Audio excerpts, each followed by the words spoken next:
पहले टॉपिक का नाम रेशियो एंड प्रोपोर्शन है। तो रेशियो केवल नाम मात्र का है स्टूडेंट, अब आपको रेशियो नहीं पढ़ना है, ये टॉपिक में नहीं है, केवल आपको प्रोपोर्शंस पढ़ने हैं, इसके बारे में पूरी कहानी सीखना है।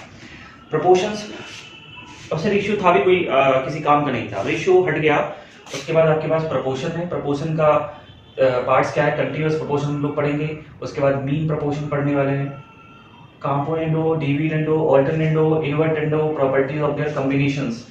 कुल मिला के सेक्शन ए मतलब दो पार्ट्स में डिवाइडेड किया गया है। As it is syllabus ICSE site पे जो दिया हो उसी के गाड़ी मैंने लिखा हुआ है।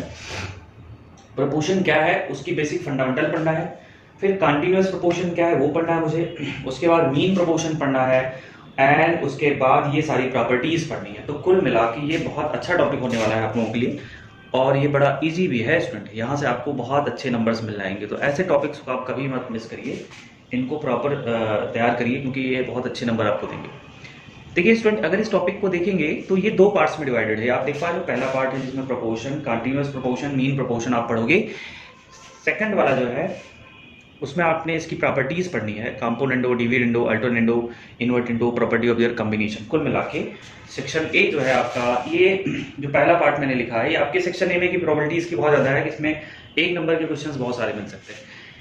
छोटा जो दूसरा हमने लिखा है उनमें सेक्शन बी वाले क्वेश्चन बहुत मिलेंगे आपको, इस वाले पार्ट में आपको सेक्शन बी के बहुत सारे क्वेश्चन मिलने वाले हैं, यहाँ से आपको सेक्शन ए के बहुत सारे क्वेश्चन मिलने वाले हैं। तो ऐसे में ये पूरी प्रॉपर्टीज और पूरा सिलेबस है, इसको आप नोट डाउन करिए, पढ़ना इतना ही है, इससे ज्यादा नहीं पढ़ना है, काफी कुछ छोटा हो गया है सिलेबस आपका। चलिए हम लोग पढ़ते हैं आगे।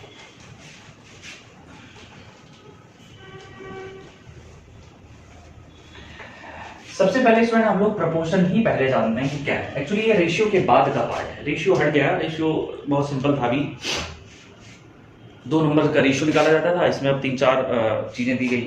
तो अगर हम इसको एक वर्ड्स में पढ़ना चाहें तो हम इसको कह सकते हैं इक्वलिटी ऑफ टू रेशियोज। अगर जनरली मैं बात करूं, प्रोपोर्शन की मैं बात कर रहा हूं,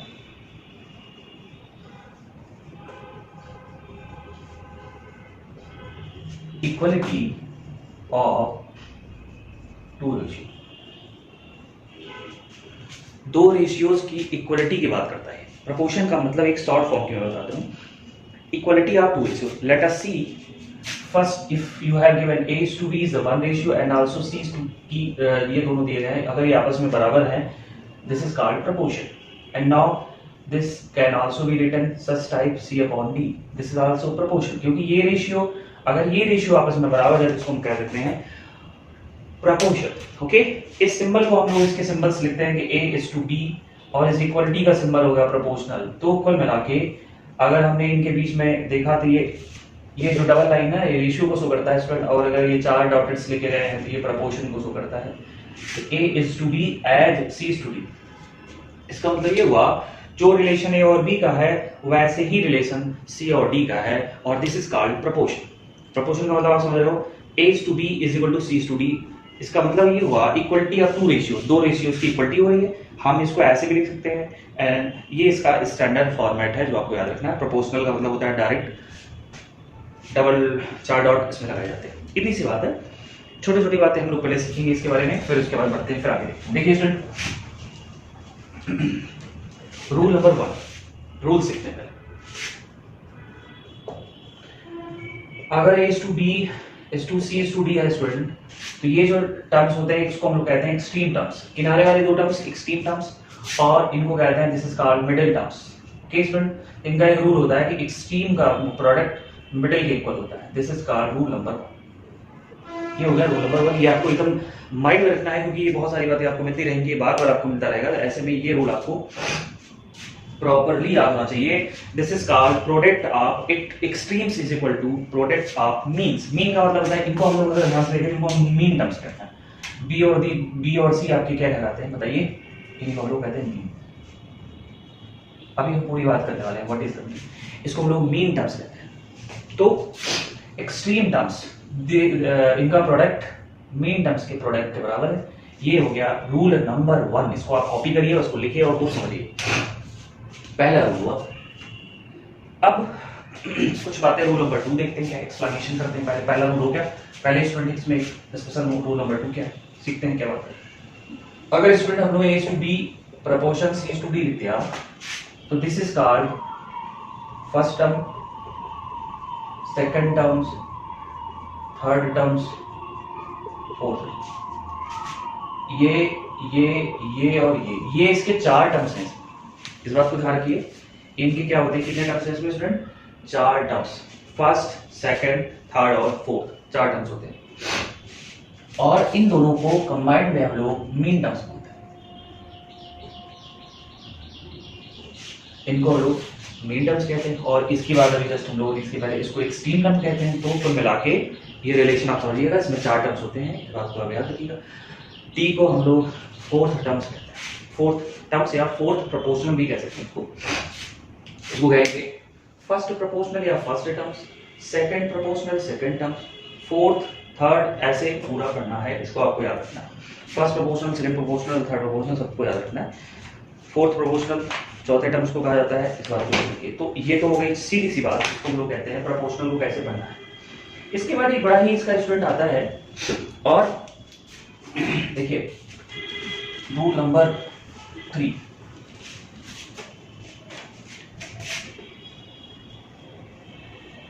A/B = C/D। अगर ये प्रोपोर्शन में है, मैंने इन सब में कुछ भी ऐड कर दिया बट सेम नंबर ऐड किया,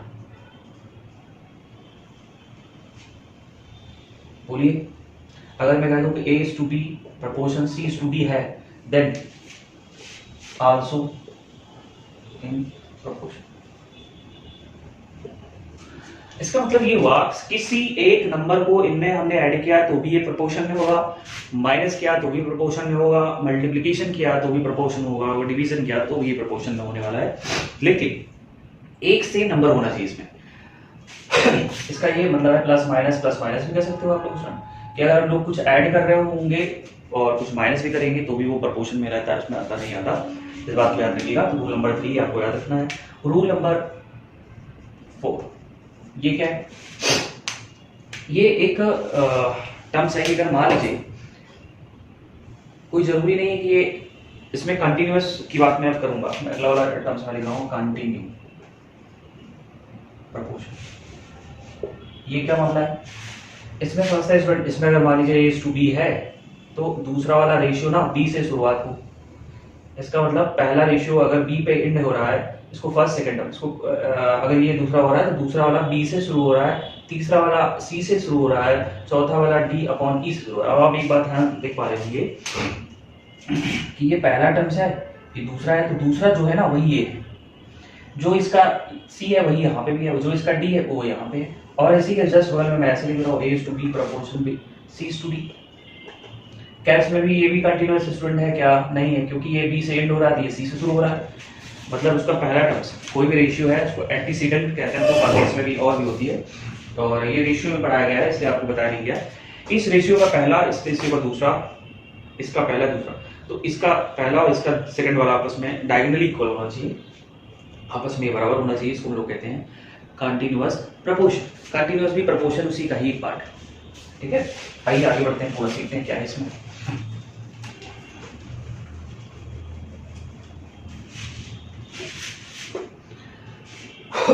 देखिए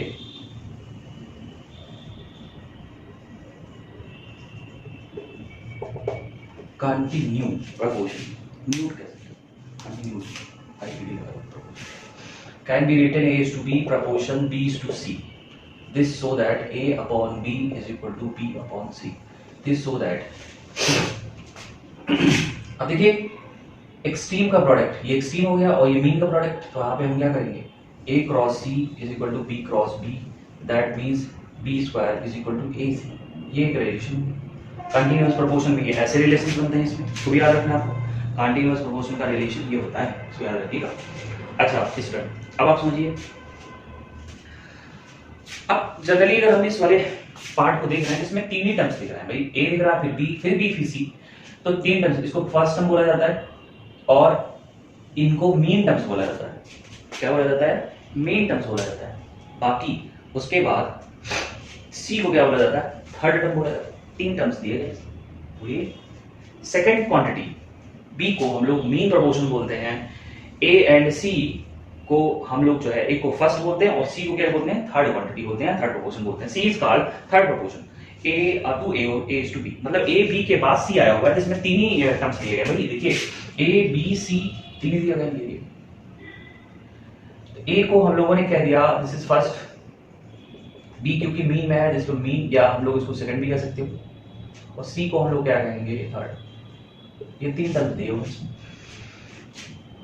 बहुत इसका यूज है इसमें, मीन प्रोपोर्शन निकालने के लिए पूछा, और देखो सिलेबस में बात आई थी कि what is the mean proportion, this is the mean proportion. Why? Because अगर b square is equal to ac है, now b is equal to हो जाता है plus minus ac, this is, ये आपको रिमाइंडर रखना है। बट ये पॉजिटिव ही लिया जाता है तो प्लस माइनस लिखने की जरूरत नहीं है, आपने केवल आपको प्लस ही लिखना है, या आपको मीन प्रोपोर्शन की बात याद रखना है कि मीन प्रोपोर्शन क्या है, क्योंकि ये सारे पॉजिटिव नंबर के लिए लगाए जाते हैं ज्यादातर question. Non zero quantities of the same kind of the at a same unit is said to be continuous proportion, याद रखना। फर्स्ट, सेकंड और थर्ड तीन टर्म्स दिए गए हैं, मैंने उसकी पूरी फंडामेंटल कहानी यहाँ पे लिख दी।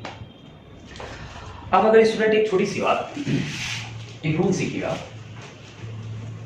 मान लीजिए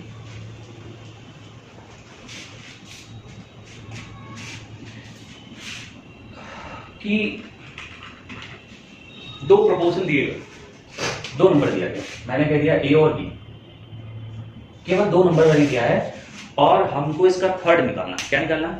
अगर मैं कहूं कि इससे मुझे इसका थर्ड प्रपोर्शन निकालिए, तो हम इसको स्टूडेंट कैसे लिखेंगे? A is to B proportion B is to X, यही थर्ड आपको निकालना है। अब देखो ये है तो इसे फोर्थ प्लेस पे, लेकिन फोर्थ प्लेस से मतलब नहीं है, हमको टर्म से मतलब है।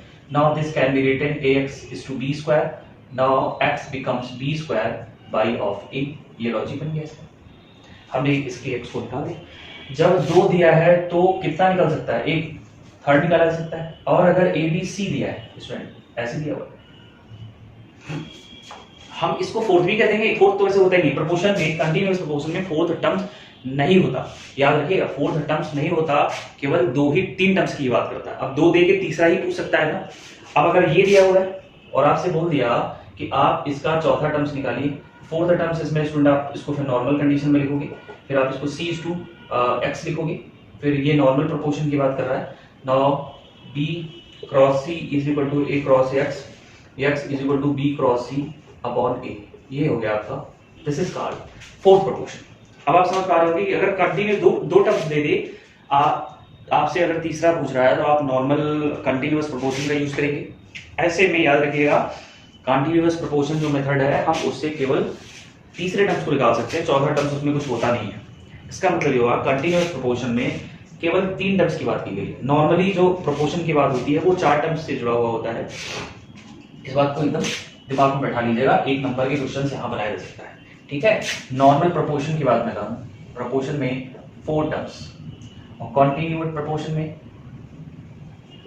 Only three terms. ये बात एकदम लिख लीजिएगा, तीन टर्म से ज्यादा वो नहीं देगा, ठीक है। तो तीन टर्म से ज्यादा नहीं देगा तो आप उसके अकॉर्डिंग क्वेश्चन बनाइएगा कैसे बनते हैं। जैसे कुछ क्वेश्चंस मैं दिखाना चाह रहा हूं, आपको समझना चाहिए। क्वेश्चन छोटे छोटे क्वेश्चन हैं, ऐसे क्वेश्चन आते नहीं है स्टूडेंट, हो सकता है एक नंबर में दे दे, क्योंकि अब कोई भी टीचर ये कह ही नहीं सकता कि कौन सा क्वेश्चन आएगा, क्योंकि सिलेबस एक तो रिड्यूस हो गया है काफी कुछ, और इससे पेपर का जो पुराना फॉर्मेट है सब बदल जाएगा। कुछ भी फिक्स नहीं है कि क्वेश्चन कैसे आए, लेकिन हाँ तैयारी आपकी होनी चाहिए according to the paper. Let us see, question दिया हुआ है, find the third proportion of 9 and 15, ये दिया हुआ, ये है क्वेश्चन। आप देख पा रहे होंगे इसमें केवल दो ही नंबर दिया हुआ और आपसे थर्ड पूछा। मुझे नहीं लग रहा है कि क्वेश्चन बहुत टफ है। आप इसको लिखोगे 9:15 प्रोपोर्शन 15:x, ये लिख दिया मैंने इसमें। कंटीन्यूअस प्रोपोर्शन यूज कर लीजिए, 9x, ये देखिए, and now this is 15 upon 9, 3 3 9, 3 5 3 5 25 आ गया। ये आपका आंसर होगा, देख पा रहे। तो कंटीन्यूअस प्रोपोर्शन का यूज ऐसे ही करना है। आप देख ही ले रहे हो कितना छोटा क्वेश्चन है, लेकिन ये है कि ऐसे क्वेश्चन आपको मिल जाएंगे, ऐसे क्वेश्चन आपको प्रैक्टिस करना है। छोटे छोटे क्वेश्चन ही हैं, ज्यादा टफ नहीं है। बुक्स में आपके यहाँ ऐसे क्वेश्चन ज्यादातर दिए गए। अच्छा, मैं एक क्वेश्चन और ले रहा हूँ, छोटा सा देखिए।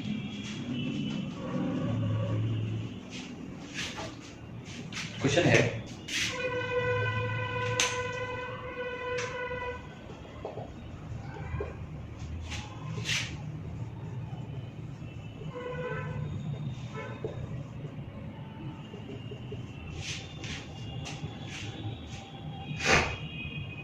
मैंने लिखा कि 5 और 10 का मीन प्रोपोर्शन निकालिए, तो सॉल्यूशन कैसे करेंगे student? Let the mean proportion x मानिए, है ना स्टूडेंट?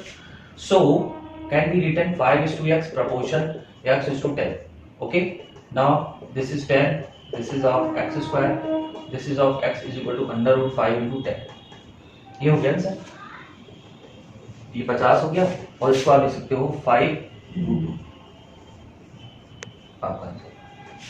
एक बार तो दो नंबर पे मीन कैसे निकालना है वो आपने देखा, और दो से आपको थर्ड कैसे निकालना है वो आपने सीखा। इस बात को समझिएगा, ऐसे क्वेश्चन पूछ लेंगे तो आप थोड़ा सेटिंग करना सीख लीजिए, कैसे कैसे हम इसको निकालते हैं।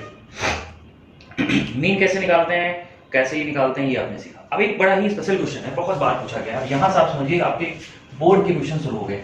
क्वेश्चन आते कैसे हैं, आइए देखते हैं। ऐसे टाइप्स के क्वेश्चन लगातार आपके यहाँ आ चुके हैं, और इनको देखिए और समझिए कैसे क्वेश्चन करिए। लगातार ये 2009 में 2004 में बहुत बड़ा क्वेश्चन पूछे गए हैं। आइए क्वेश्चन समझते हैं क्या है। What number must be added हो सकता है, सब्ट्रैक्टेड भी हो सकता है student, to each of the number. अब वो नंबर क्या है, 5 है, 11 है, 19 है and 37, so that they are in proportion। अब आप समझिए 2009 में आया हुआ है, 2004 में आ चुका है ऐसा क्वेश्चन, मल्टीपल्स टाइम से क्वेश्चन आया हुआ है। अब आप समझिए लगातार ये क्वेश्चन आया हुआ है, तो इसका मतलब क्या हुआ, 2004 में क्वेश्चन ऐसे ही आया हुआ है। मेरे कहने का मतलब है स्टूडेंट, ऐसे क्वेश्चन आपको खूब मिलेंगे। तो पहला शुरुआत होता है जो नंबर 1 क्वेश्चन, जो स्पेशल क्वेश्चन है वो यहाँ से।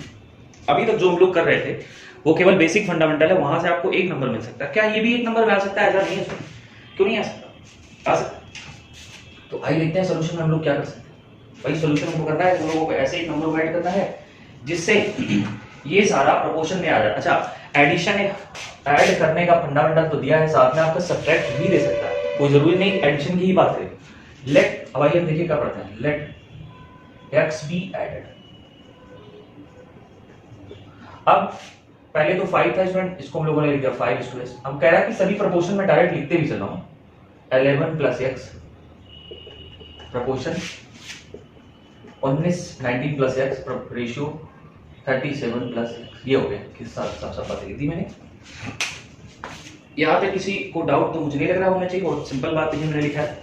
अब देखिए एक्सट्रीम का प्रोडक्ट मतलब 5 + x multiplication 37 + x becomes 11 + x और 19 + x। ये होना था, इसमें कोई दिक्कत नहीं है। ये आपका एक्सपेंशन का फॉर्मेट है, ये आपको आना चाहिए। करते हैं मल्टीप्लिकेशन,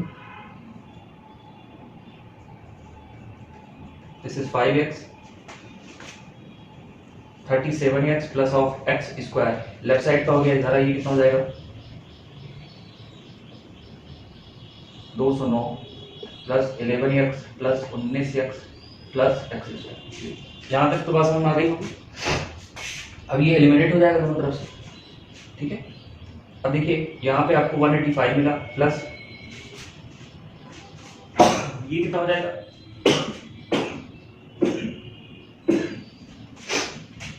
7 मतलब 42x, ये हो गया 209 प्लस ये आपका जुड़ जाएगा कितना बताइए 30। क्या यहाँ तक लिख लीजिए, फिर तक ऊपर मिटा के लगा दें। अब देखिए लगाना ऐसे ही है, इससे ज्यादा क्या होगा 185 plus 42x is equal to 209 और 30x। यहां मैं लिख रहा हूं 42x minus 30x become 209 minus 185। यहाँ पे आपको 12x मिल जाएगा, यहाँ पे कितना मिल जाएगा 4 आई थिंक 24।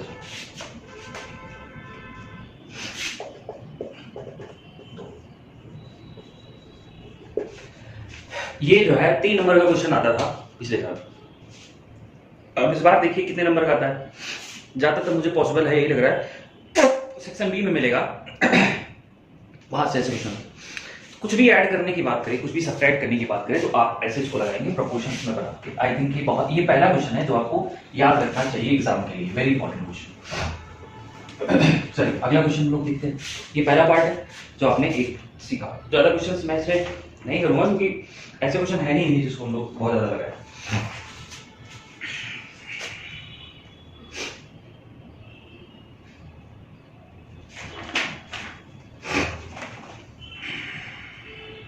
एक मिनट,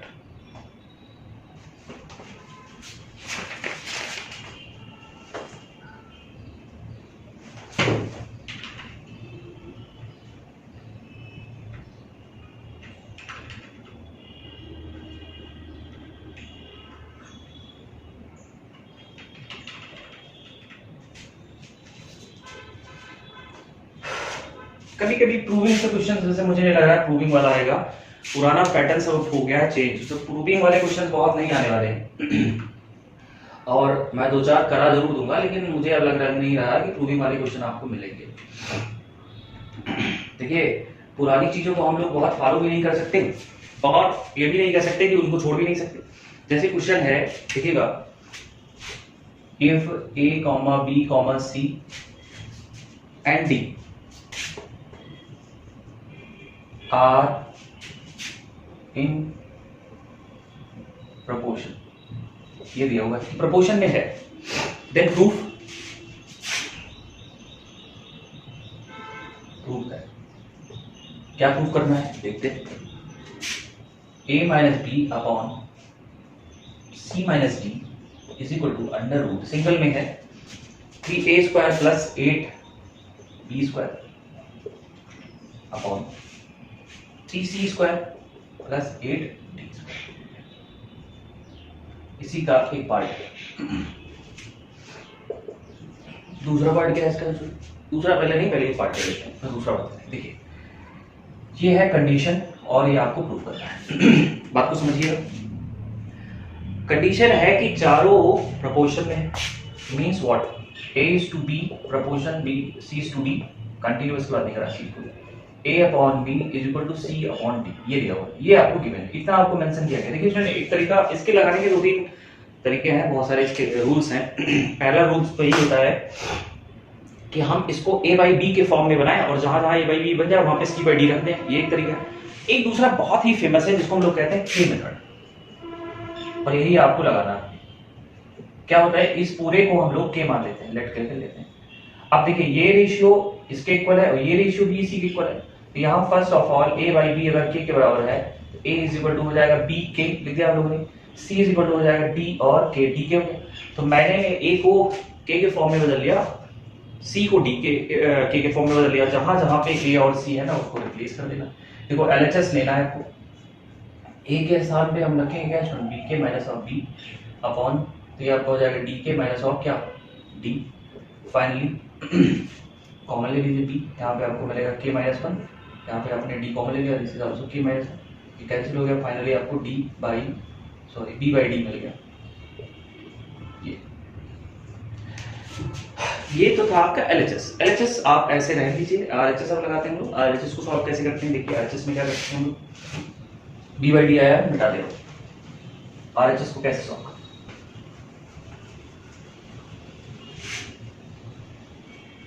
ये है RHS,